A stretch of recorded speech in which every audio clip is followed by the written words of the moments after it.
मेरे पास बहुत प्रश्न है।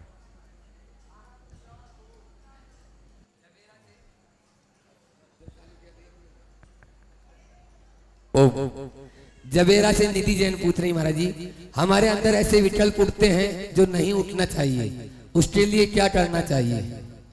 देखिए, मन में उत्पन्न होने वाले दुर्विकल्पों के शमन के लिए मन में जागरूकता चाहिए। ये हमारे संस्कारों का दुष्परिणाम है कि हम जो नहीं चाहते वो भाव बार बार आते हैं। तो इनको जीतने के लिए आपको अपने मन में जागरूकता आना चाहिए।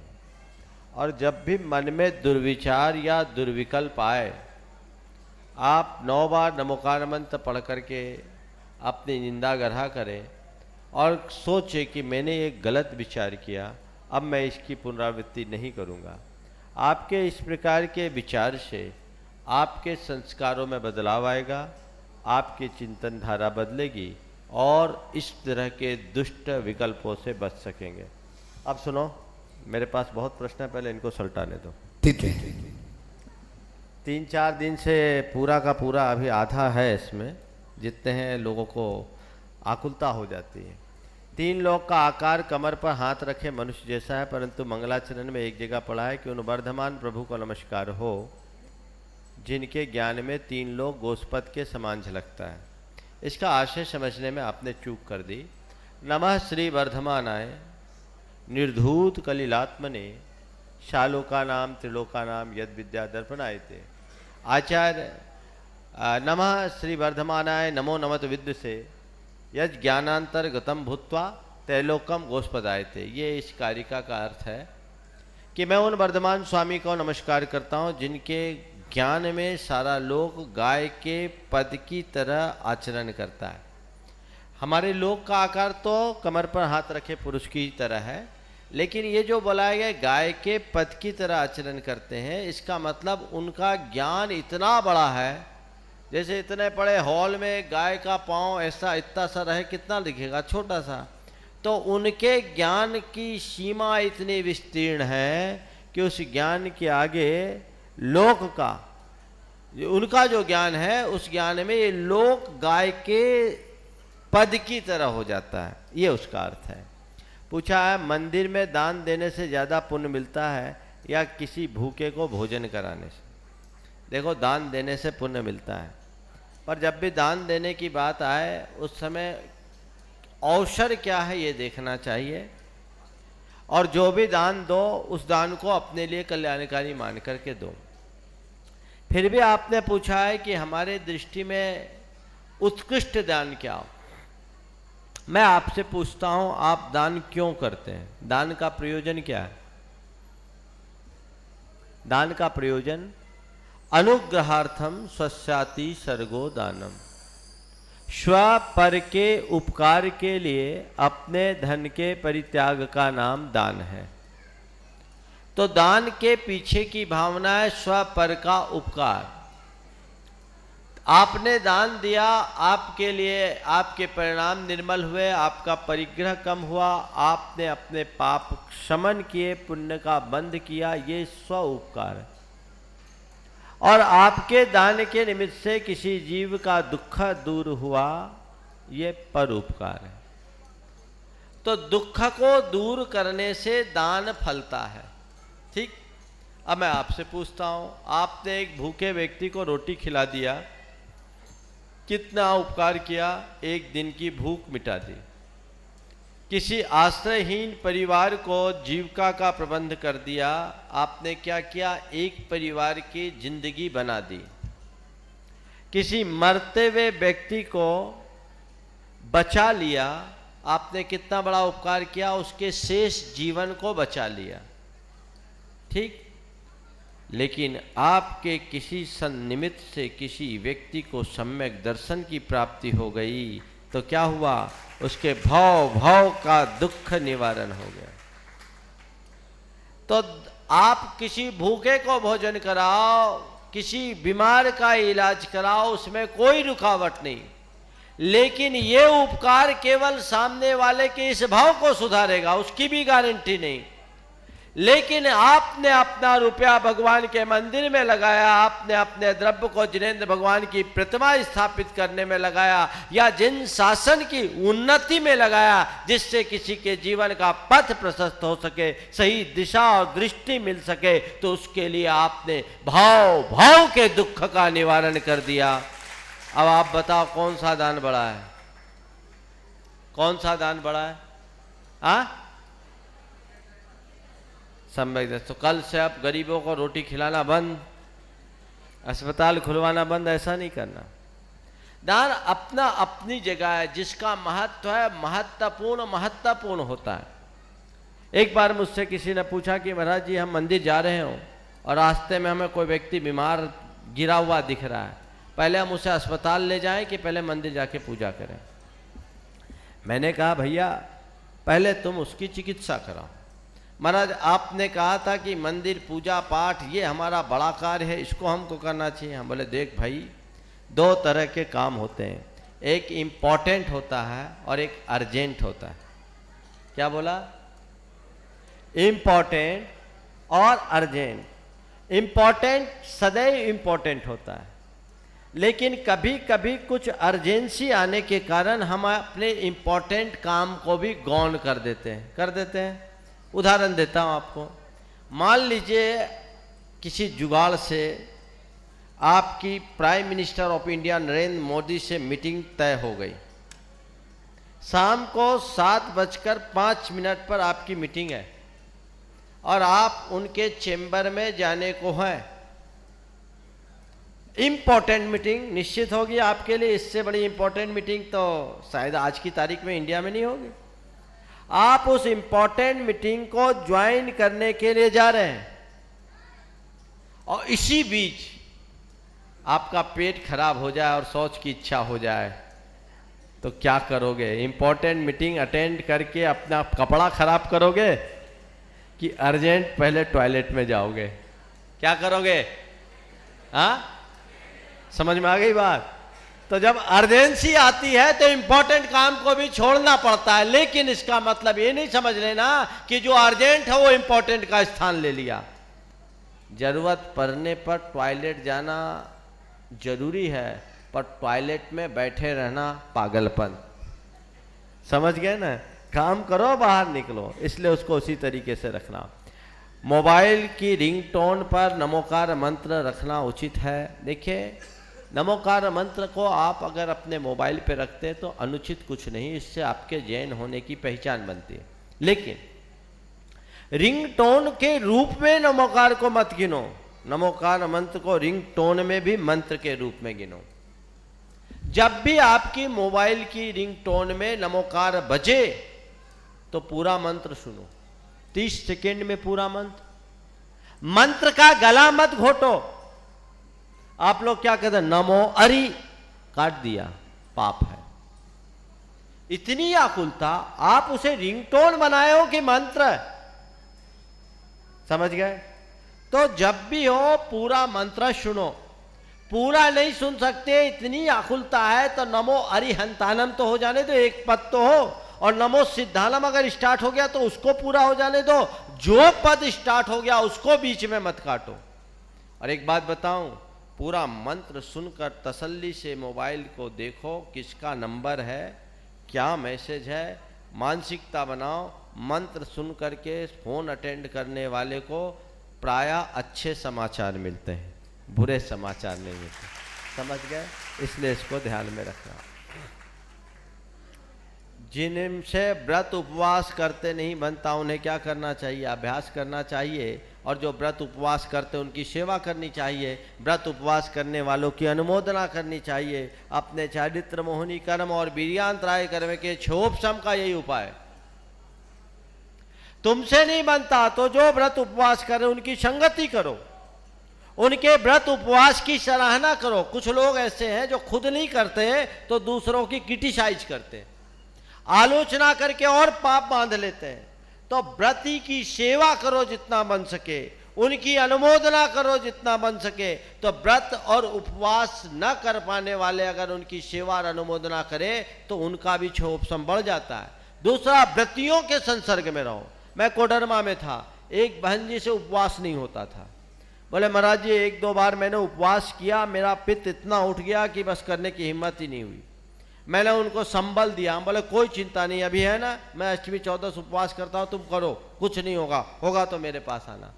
संबल दिया, साहस हो गया, प्रेरणा मिल गई, उसने उपवास किया। पहला उपवास बिल्कुल राइट हो गया, फिर 8 दिन बाद 14 को दूसरा उपवास किया, वो भी राइट हो गया। अब यह है कि महीने में प्राय 3-4 उपवास वो कर रही है, सारा पित्त चित्त सब खत्म हो गया।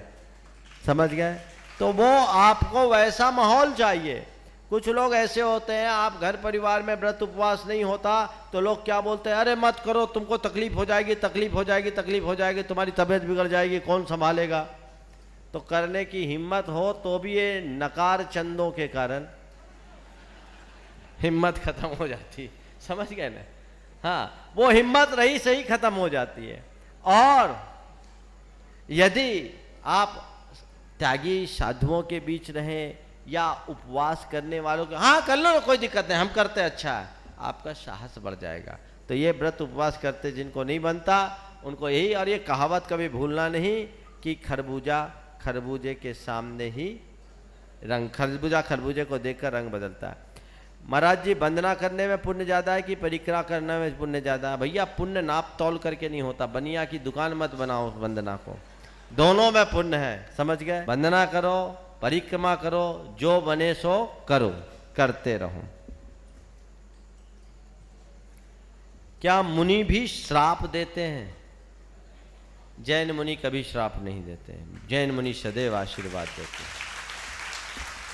और अगर कोई कहता है कि मैं श्राप दूंगा तो घबराना मत, क्योंकि श्राप देने वाला जैन साधु ही नहीं होता। समझ गए? ऐसा क्रोध कि सामने वाले को श्राप दे, ये कषाय की तीव्रता है, वो अपनी साधुता की भूमिका से नीचे आ जाएगा। जैन मुनि श्राप नहीं देते, जैन मुनि आशीर्वाद देते हैं। हाँ, कभी ऐसा प्रश्न साधुओं के सामने उपस्थित नहीं करना चाहिए जिनसे उनके मन में क्षोभ आए। कई बार साधुओं के मुख से अबुद्धिपूर्वक निकले गए शब्द भी हमारे लिए प्रतिकूल निमित्त बन सकते हैं, लेकिन ये भी तब जब तुम्हारे पाप कर्म का उदय हो। इसलिए साधुओं के साथ विनयपूर्ण व्यवहार करना चाहिए, उनके सामने उद्धततापूर्ण आचरण कतई नहीं करना चाहिए।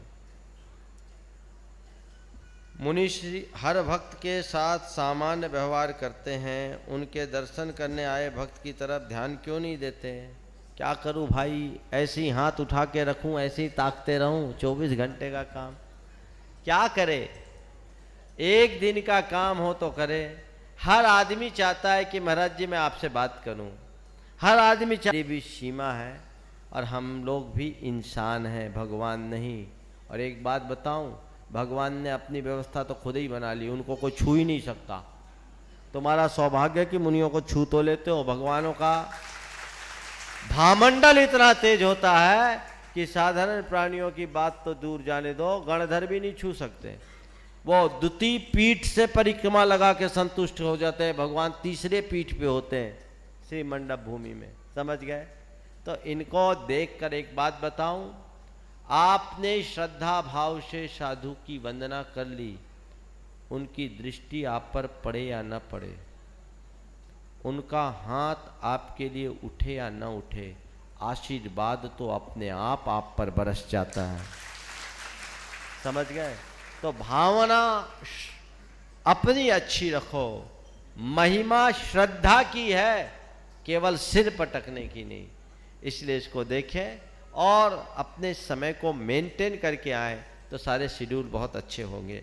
आगे एक प्रश्न है, जिस गांव में मंदिर नहीं है उसे पूजन करने के लिए क्या करना चाहिए? मंदिर बनवा लेना चाहिए, और क्या करना चाहिए? बिना मंदिर के पूजन कैसे करोगे? और अगर ऐसा नहीं है तो एक छोटा सा गृह चैत्यालय बना लेना चाहिए। जैन दर्शन को जानने के लिए हमें कौन से शास्त्रों से शुरुआत करनी चाहिए? देखिए, जैन शास्त्रों को अगर आप पढ़ना चाहते हैं तो एक सहज सुख साधन, पंडित ब्रह्मचारी शीतल प्रसाद वर्णी की बहुत अच्छी कृति है, उसे आप पढ़ें। सहज सुख साधन, उसे आप पढ़ें। जैन धर्म की गहराई से अगर आप जानना चाहते हैं तो जैन धर्म और दर्शन या जैन तत्व विद्या जो हमारे द्वारा लिखी हुई है, आप उन कृतियों को पढ़ करके भी प्रवेश कर सकते हैं। इसके बाद छड़ाला आदि का पढ़ना शुरू करें, आपको कहीं कठिनाई नहीं होगी। जीव को सम्यक दर्शन न होना पुरुषार्थ की कमजोरी माने या श्रद्धा की कमी। देखो, सम्यक दर्शन की प्राप्ति ये एक अंतरंग नियोग है, समझ गए। इसमें हमारा पुरुषार्थ भी काम करता है, और जब पुरुषार्थ के साथ हमारी भवितव्यता की अनुकूलता होती है तभी सम्यक दर्शन होता है। श्रद्धा की कमी से सम्यक दर्शन नहीं होता, ये मानूं या ये मानूं कि सम्यक दर्शन के अभाव में सही श्रद्धा नहीं होती, कह नहीं सकता। ये दोनों एक दूसरे से जुड़े हैं। श्रद्धा हो तो सम्यक दर्शन हो, और सम्यक दर्शन हो तो श्रद्धा हो। मतलब चाबी हो तो ताला खुले, और ताला हो तो चाबी खुले।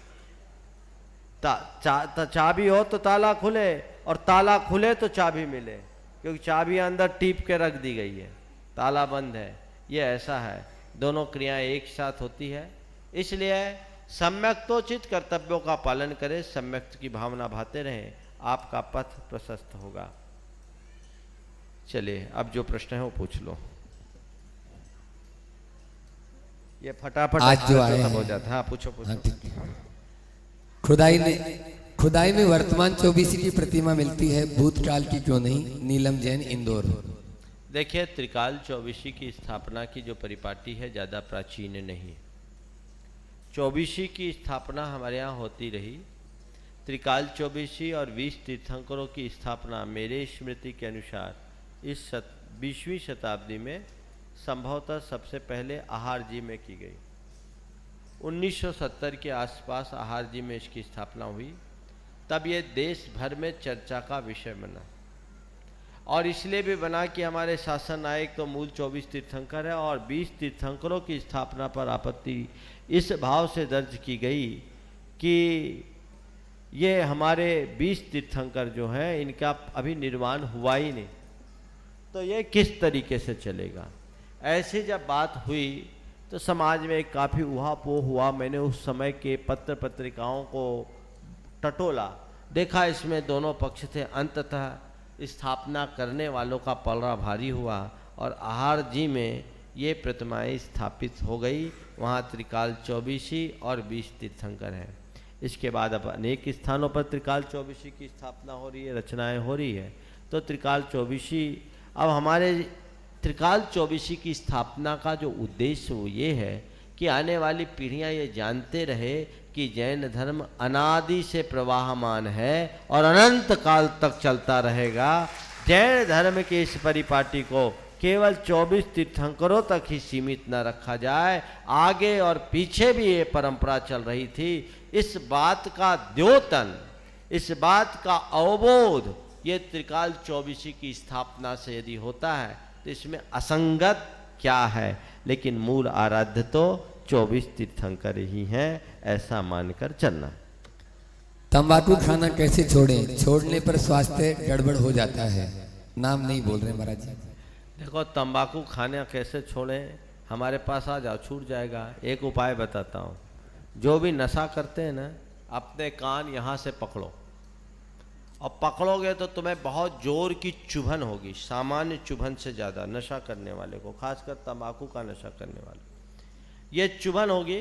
और जब भी खाने की तलब हो तो यहाँ जोर से दबाना शुरू करो, समझ गए।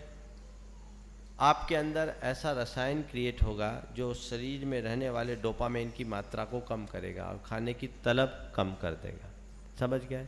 और दूसरी बात, अपने अंदर की कोई भी दुर्बलता को दूर करना चाहते हो, उसका बड़ा सरल सा उपाय है, अपने हृदय में गुरु को बैठा लो, फिर कोई भी दुर्बलता तुम पर हावी नहीं हो सकती।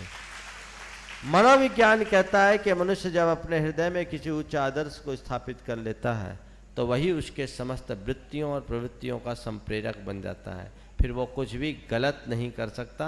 हृदय में बैठा लो, मामला ठीक हो जाएगा। रिश्ते की डोरी बहुत पतली होती है, टूटने में जरा सी देर लगती है, इस डोर को मजबूत कैसे बनाएं? नीलम जैन, गया। देखो, रिश्ते की डोरी पतली है और टूट सकती है थोड़े से खिंचाव में। उसमें स्वार्थ का खिंचाव आए तो टूट सकती है। उसे मजबूत करने के लिए एक ही उपाय है, सद्भावनाओं का मज्जा उसमें लगाते रहो, समझ गए ना। पतंग उड़ाते थे ना, तो डोर को मजबूत करने के लिए क्या करते थे, मंजा, कांच और अखरोट अरारोट वगैरह मिला करके उसको करा जाता था, तो वो बड़ा मजबूत हो जाता था धागा, और उससे कितने भी पेंच लड़ाओ पतंग कटती नहीं थी। ये मजबूती करने का तरीका है। तो रिश्ते की डोर को मजबूत करने के लिए उस पर भावनाओं का मंजा लगाना, ताकि स्वार्थ की पेंच से वो डोर कट न सके। ये भावनाओं को ध्यान रखो, एक दूसरे की भावनाओं का सम्मान रखो, आपके रिश्ते की डोर अटूट बनी रहेगी। इसके बाद में संध्या जी जैन जो आज ट्रस्टी बनी है तैयार रहेंगे 8:30 से। महाराज जी, प्राचीन मंदिरों को खत्म कर नए मंदिरों का निर्माण किया जा रहा है तथा पुराने मंदिरों को भव्यता खत्म की जा रही है, ऐसा क्यों? मनीष शांति कुमार जैन, नागपुर, महाराष्ट्र। देखिए, 4 शब्द है, construction for construction, construction for destruction, destruction for construction और डिस्ट्रक्शन फॉर डिस्ट्रक्शन। दोहराऊं, construction for construction, construction for destruction, destruction for construction और construction for destruction for construction और डिस्ट्रक्शन फॉर डिस्ट्रक्शन। ये चारों बातें हैं। अगर हम डिस्ट्रक्शन करते हैं तो डिस्ट्रक्शन सदैव बुरा नहीं होता और कंस्ट्रक्शन सदैव अच्छा नहीं होता। बात समझ रहे मेरी? डिस्ट्रक्शन हर जगह बुरा नहीं होता और कंस्ट्रक्शन सब जगह अच्छा नहीं होता। कई बार ऐसा होता है जो निर्माण में विध्वंस का कारण बन जाता है, और कई जगह ऐसा भी होता है जो विध्वंस भी निर्माण की भूमिका रच देता है। हमारी संस्कृति रचनात्मकता को महत्व देती है। वो कहती है कि कंस्ट्रक्शन कंस्ट्रक्शन के लिए हो और डिस्ट्रक्शन के लिए कभी ना हो। नंबर 2, यदि कंस्ट्रक्शन है तो डिस्ट्रक्शन भी चलेगा। विध्वंस है, निर्माण के लिए स्वीकार है, पर विध्वंस के लिए विध्वंस कभी नहीं होना चाहिए। इन मंदिरों का जो निर्माण है वो किसके लिए? एक जगह एक मंदिर टूटा, लोगों को सेंटिमेंट्स रहते हैं, महाराज मंदिर टूटा। बोले मंदिर टूटा नहीं है, मंदिर बन रहा है। ये डिस्ट्रक्शन के लिए डिस्ट्रक्शन नहीं है, ये कंस्ट्रक्शन के लिए डिस्ट्रक्शन है। और जब तक हम उसे हटाएंगे नहीं तब तक नया निर्माण कैसे हो पाएगा? मंदिर था, मंदिर में धर्मशाला थी, बड़ी बड़ी प्रतिमाएं थी और शिखर नहीं था, और उसी में शौचालय आदि सब बना हुआ था। 80-85 वर्ष पुराना वो मंदिर, क्या जैसे जैसे समाज के साधन बनते रहे, कमरों को ही मंदिर का आकार दे दिया। अगर हम लोग नहीं गिराएंगे 2, 5, 10 साल में गिर ही जाएगा। समाज के लोगों ने आपस में तय किया कि हम जब निर्माण करें और अपना अच्छा रुपया लगाना है तो अच्छे तरीके से क्यों न कर ले। मंदिर को गिरा करके, मंदिर मतलब उस ढांचे को गिरा करके मंदिर का निर्माण किया गया, क्योंकि पहले केवल प्रतिमाएं वहाँ विराजमान थी, मंदिर जैसा वहाँ कुछ नहीं था। कुछ लोगों ने जब मुझसे कहा तो हमने कहा, भाई देखो, एक किस्सा सुनाया कि आज के समाज की दशा क्या है। एक गांव में एक पुराना मंदिर था, थोड़ा जीर्ण शीर्ण हो गया था। उसका गांव के लोग जीर्णोद्धार कराना चाहते थे, तो जीर्णोद्धार के लिए पूरी गांव की पंचायत बैठी, रात भर पंचायत चली और 3 सूत्रीय प्रस्ताव सर्वसम्मति से पारित किए गए। पहला प्रस्ताव सर्वसम्मति से यह हुआ कि इस मंदिर का जीर्णोद्धार कराया जाए। दूसरा प्रस्ताव, चूंकि यह मंदिर प्राचीन है इसलिए इसके प्राचीनता के संरक्षण के लिए कोई भी नया मटेरियल न लगाया जाए। और तीसरा प्रस्ताव, जब तक इस मंदिर का निर्माण न हो जाए इसकी एक ईंट भी न हिलाई जाए। नहीं समझ में आई? समझ में आ गए? हमारे समाज में बुद्धिजीवियों की कमी नहीं। अब ऐसे में क्या होगा? कुछ नहीं होगा। तो जहाँ जैसी आवश्यकता होती वहाँ वैसा होता है। यदि कहीं कोई मंदिरों में टूट फूट करना पड़ रहा और अच्छा निर्माण हो रहा, उस जगह जब मंदिर बना, आज आलीशान मंदिर, देखते ही हृदय की विशुद्धि बढ़ती है। एक बार जब कुछ टूटता सा दिखता है तो मन को तकलीफ होती है।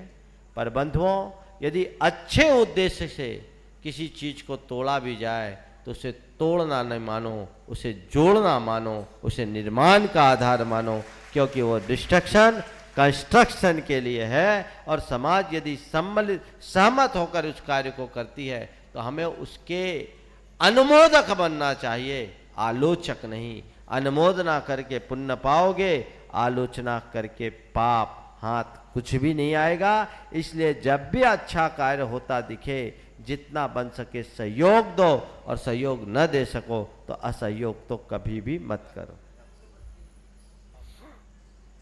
नमोस्तु महाराज, नमोस्तु महाराज। महाराज जी, हमको नारी पर्याय क्यों मिली और ये कैसे छूटेगी जिससे हमारा उद्धार हो जाए? पूछा है स्त्री पर्याय क्यों हुई और ये कैसे छूटी। पक्का है तुम्हें सम्यक दर्शन नहीं था और सही ढंग से धर्म से नहीं जुड़े, इसलिए स्त्री पर्याय मिली। पर यह मत सोचना कि ये स्त्री पर्याय आपको पहली बार मिली और आज जितने पुरुष हों उनको कभी स्त्री पर्याय नहीं मिली।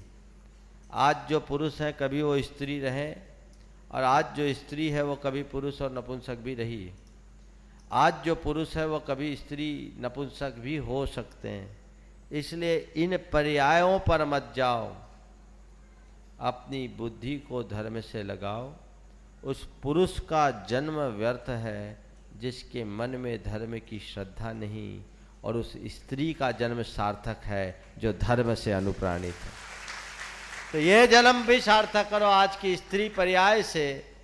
धर्म को धार कर स्त्री पर्याय की छेद की बात तो अति साधारण है। संसार के विच्छेद का मार्ग अंगीकार करो, सम्यक दर्शन को प्राप्त करो, रत्नत्रय को अंगीकार करो, अपनी भूमिका के अनुरूप अनुव्रत और महाव्रत को पालन करो। आज नहीं कल जीवन का निश्चयता उद्धार होगा। इसके बाद में चंद्रकला जी पाठ में गाची तैयार है। श्री जी का अभिषेक के लिए सिंहासन में कितनी देर तक विराजमान रख सकते हैं? विमल कुमार जैन, चौधरी मेडिकल, ग्वालियर। अरे भैया, ये रोज रोज प्रश्न आता है। ये भगवान का अभिषेक में सिंहासन पर तब तक विराजो जितनी देर अभिषेक करने वाले हैं।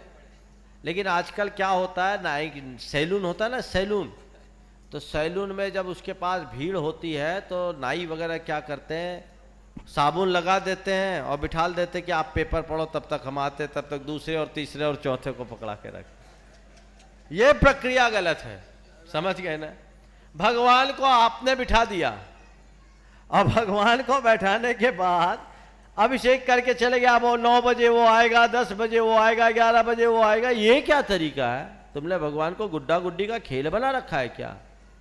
अभिषेक प्रतिज्ञा पूर्वक भगवान को आपको विराजमान करना चाहिए, और अभिषेक संपन्न होने के बाद अभिषेक समापन का अर्घ चढ़ाकर प्रक्षाल करके आरती करके विधि पूर्वक भगवान को वेदी में विराजमान करना चाहिए, तब ये तुम्हारा अभिषेक।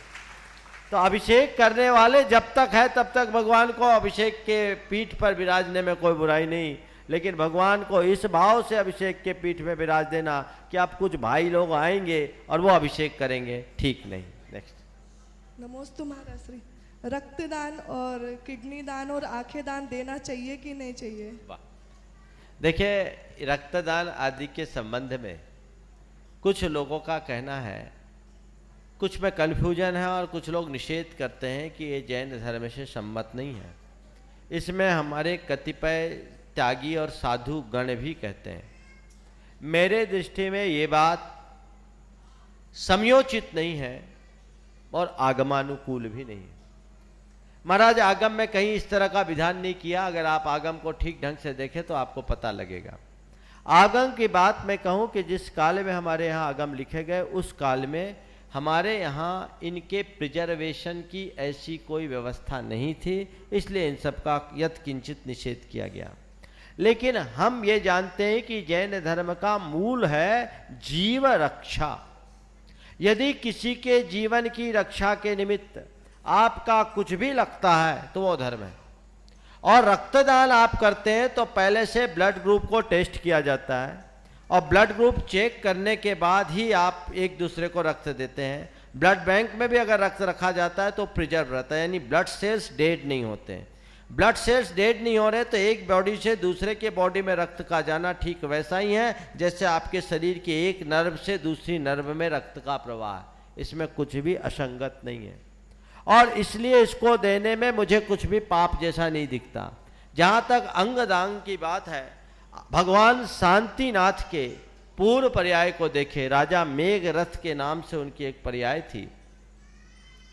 उस पर्याय में वो बहुत दया के आराधक थे और उनकी दयाशीलता की चर्चा स्वर्ग में हो गई। देवराज इंद्र ने जब उनके दयालुपन का दयाशीलता की प्रशंसा की तो एक देवता के मन में कुतूहल जागा कि आखिर मर्तलोक में ऐसा कौन सा मनुष्य है जो ऐसी दयाधारता कि इंद्र उसकी प्रशंसा करे। वो नीचे आया और राजा मेघरथ के सामने एक कबूतर फड़फड़ाता हुआ आया। मेघरथ ने उसे बचा लिया कि तभी उसका पीछा करने वाला एक बाज आया। बाज ने कहा कि ये मेरा शिकार है, आप मुझे दो, मैं इसे खाऊंगा। मेघरथ ने कहा नहीं, मैंने इसे बचाया, मैं तुमको नहीं दे सकता। जीवों की रक्षा करना मेरा धर्म है। बाज ने कहा अगर जीवों की रक्षा करना तुम्हारा धर्म है तो किसी को भूखों मारना क्या धर्म है? मेरी भूख कैसे के बिना निवृत्त नहीं होगी? आपको मेरे भोजन को छीनना आपका हक नहीं।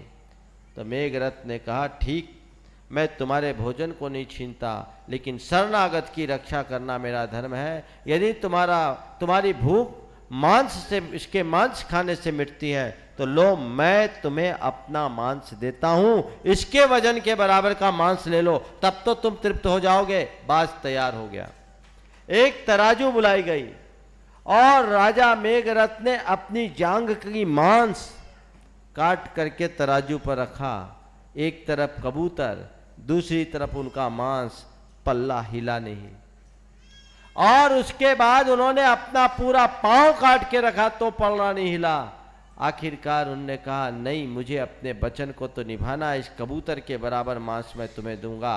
और उस कबूतर की रक्षा के लिए उन्होंने खुद को तराजू पर चढ़ा दिया। तब वो देवता प्रकट हुआ कि हमें तुम्हारे मांस की कोई जरूरत नहीं है, लेकिन तुम सच में दया निधान हो। तुम जैसा दयालु इस धरती पर और कोई दूसरा नहीं है, इसलिए तुम धन्य हो, तुम धन्य हो, तुम धन्य हो। बंधुओं, ये है दया का आदर्श। संभवतः उसी भाव में उन्हें तीर्थंकर प्रकृति का बंध हुआ और वे ही शांतिनाथ भगवान बने।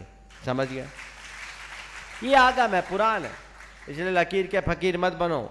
यदि ये बात आप सार्वजनिक रूप से कह दो कि जैन धर्म में रक्तदान को दोष कहा गया तो लोग जैनियों को सबसे क्रूर मानेंगे और किसी मरते हुए जैनी को कोई ब्लड भी नहीं देगा।